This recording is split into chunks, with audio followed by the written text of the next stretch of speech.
Did you know that Esther, a Jewish orphan raised by her cousin Mordecai, became queen of the mighty Persian Empire at a time when her people lived quietly in exile, unnoticed, unprotected, and vulnerable? Esther's story begins in the palace of King Ahasuerus Xerxes, ruler of a vast empire stretching from India to Ethiopia. After Queen Vashti was removed from her position, a search was launched for a new queen.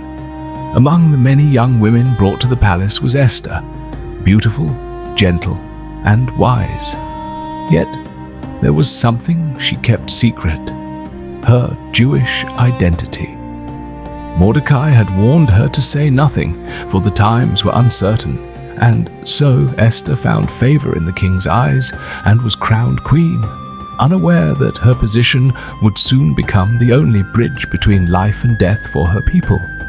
In the same palace walked a man named Haman, powerful, proud, and dangerously offended. When Mordecai refused to bow to him, Haman's anger burned beyond reason. His revenge was not against one man, but against an entire people.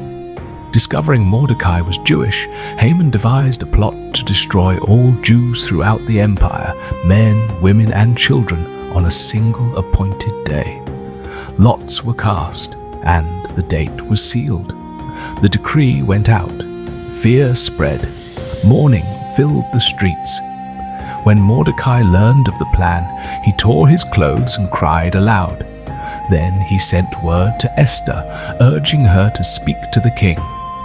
But Esther knew the danger. No one could approach the king without being summoned. The penalty was death, unless the king extended his golden scepter.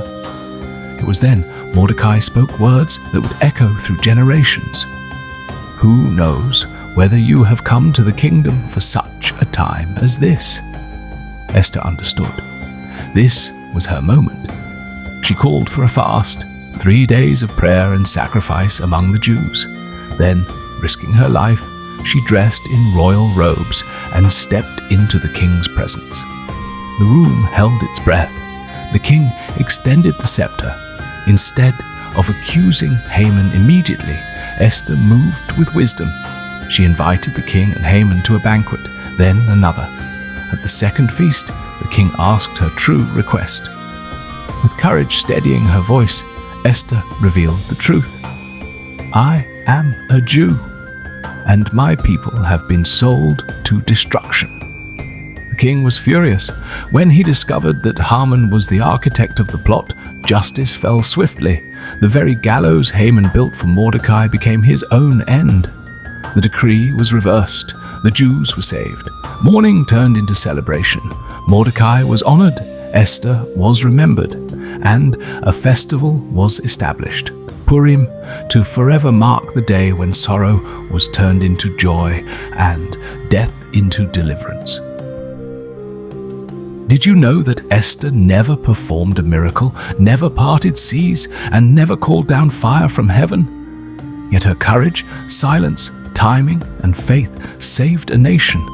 Her story reminds us that even when God seems hidden, He is still at work, placing people in positions of purpose, waiting for them to rise for such a time as this.